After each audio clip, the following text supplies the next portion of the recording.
एक जिम में आखिर आपको क्या चाहिए बता दो ना। सेंट्रलाइज्ड एसी है, इक्विपमेंट्स इतने ज़्यादा एडवांस्ड है, इतना स्पेशियस जिम और एम्बियंस तो इतना लाजवाब है।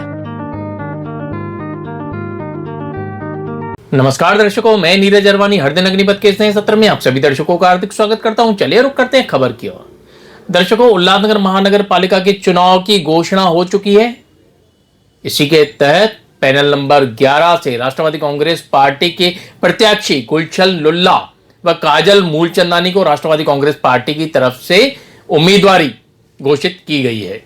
क्या कहना है इन दोनों उम्मीदवारों का, आइए आपको सीधे सुनाते हैं। गुलशन जी, कौन से पैनल से आप चुनाव लड़ने जा रहे हैं और आपकी पूरी रणनीति किस प्रकार की रहेगी? पहले तो मैं आप मीडिया वालों का धन्यवाद कहना चाहूँगा कि आप लोगों की वजह से मैं ये चुनाव के क्षेत्र में उतरा हूँ, क्योंकि आप सब चैनल वालों का हर बार यही कहना था कि इस बार नए चेहरे, न पुराने चेहरे, न उनके रिश्तेदार, नए चेहरा नहीं चाहिए। तो उम्मीद है तो आप सबकी मुझे भी सपोर्ट रहेगी, क्योंकि मैं आपके कहने पे प्रेरित होकर मैं यहाँ पर चुनाव के मैदान में उतरा हूँ। दूसरी बात, मैं पैनल नंबर 11 में दया में उतरा हूँ, जनरल पोस्ट पे, जनरल सीट पे। वैसे तो हर कोई जो भी उम्मीदवार होता है कि कहता है कि मैं रास्ते बनाऊंगा, कचरे साफ करूंगा, लाइट का प्रॉब्लम सॉल्व करूंगा, गार्डन बनाऊंगा, ये तो जनरल बातें हैं ना।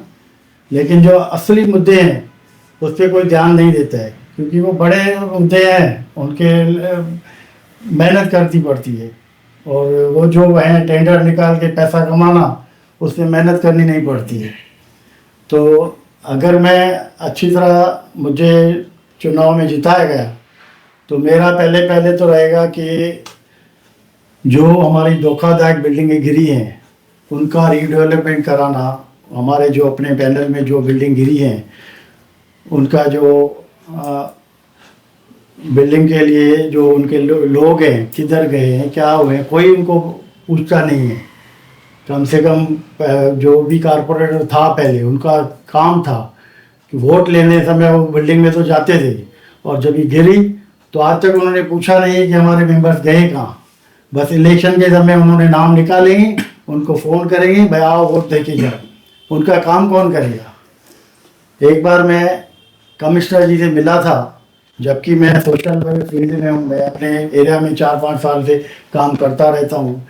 मैंने 38 ईयर नीरा में सर्विस की है, वहाँ पर सुप्रीडेंट था, और अभी भी सिंधु सर्किल में मैं चेयरमैन हूँ। गुलशन जी, आपने जैसे कहा डेवलपमेंट को लेके, मैं आपको बताना चाहूँगा, पूछना चाहूँगा आपसे कि हजारों करोड़ उल्लासनगर में सरकार ने दी है, ठीक है, वो हजारों करोड़ गए किधर? इस विषय में आपका क्या कहना है?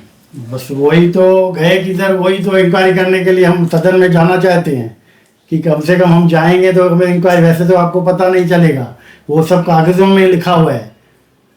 मैंने कमिश्नर जी से रिक्वेस्ट की थी कि वो उन्होंने बोला था कि कोई प्लाट नहीं है, हम लोग वहाँ पर उनको जो अपना रीडेवलपमेंट के और इनके लिए जो घर चाहिए उनके लिए जगह नहीं है। तो मैंने उनको सजेशन दी थी, जबकि मैं सोशल वर्क फील्ड में हूँ, मैं कोई कारपोरेटर या कोई भी पदाधिकारी नहीं हूँ। मैंने उनको बोला हमारे एरिया में जो भी प्राइमरी स्कूल हैं वो बंद पड़े हैं, अगर आप चाहो गवर्नमेंट के खर्चे पे उनको 4 माला 5 माला बनाओ, नीचे स्कूल चला, ऊपर उनको ट्रांजिट कैंप बनाओ, उनको रहने के लिए घर दो, कम से कम 6-8 महीना उनका निकल जाएगा। ये मैंने सजेशन 2 कमिश्नर को दे चुका हूँ, लेकिन यहाँ पर कोई सुनवाई है नहीं। गुलशन जी, जिस क्षेत्र से आप चुनाव लड़ने की इच्छा रख रहे हैं, वहां लगभग 2 से 3 दशकों से बहुत बड़े बड़े धुरंधर जो हैं इस एरिया को संभाल रहे हैं। विकास की बातें तो वह भी करते हैं, और आप बिल्कुल नए नवेले प्रत्याशी होने के बावजूद, ठीक है, आपने पर्चा भरा है, आप क्या नई चीजें लेकर इस क्षेत्र के, पर्टिकुलर इस क्षेत्र की बात कर रहा हूं मैं, ऐसी क्या खामियां आपको उनके काम में लग रही है कि आप उन चीजों को कवर कर पाएंगे? जैसे कि मैंने बोला पहले, जो ट्रांजिट कैंप का मुद्दा है वो रहेगा।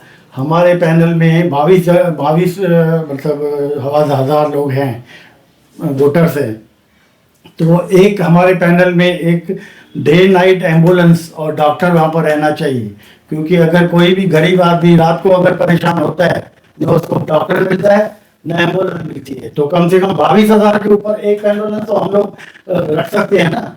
कैसे भी रखें, गवर्नमेंट की तरफ से अपनी तरफ से वो सुविधा पैनल वालों को होना चाहिए। गुलशन जी, सीधी सीधी टक्कर किसके साथ है आपकी इस पैनल में? मेरी टक्कर जीवन इंद्रानी सर के साथ है और राजू अपना प्रवीण कृष्णानी के साथ। मुझे उनसे कोई भी प्रॉब्लम नहीं है, मुझे कोई भी पार्टी से प्रॉब्लम नहीं है, मुझे सिर्फ अपना पैनल देखना है, उसको कैसे डेवलप करना है, उस हिसाब से मैं यहाँ पर उतरा हूँ। काजल जी, आप नारी सशक्तिकरण की एक जीती जागती मिसाल हैं, जो एक पक्ष से रूट कर दूसरे पक्ष में अब चुनाव लड़ने जा रही हैं। आप इस पैनल के लिए पूरी तरह से नया चेहरा है। आपको क्या लगता है, आपकी और गुलशन जी की जो राजनीतिक जोड़ी है वो क्या मिसाल कायम करेगी? ये एरिया में मैं नई नहीं हूँ, बहुत टाइम से यहाँ कार्यरत हूँ। यहाँ के दरबार साहब से मैं जुड़ी हूँ। ढिल्लू भाई साहब के आशीर्वाद से मैं इस एरिया में काम करती थी पहले भी। उनके पीछे, दरबार के पीछे जो भी बैरक्स हैं, वहाँ पानी नहीं आता था, सफाई नहीं होती थी, वो भी काम मैंने काफ़ी टाइम से किया था।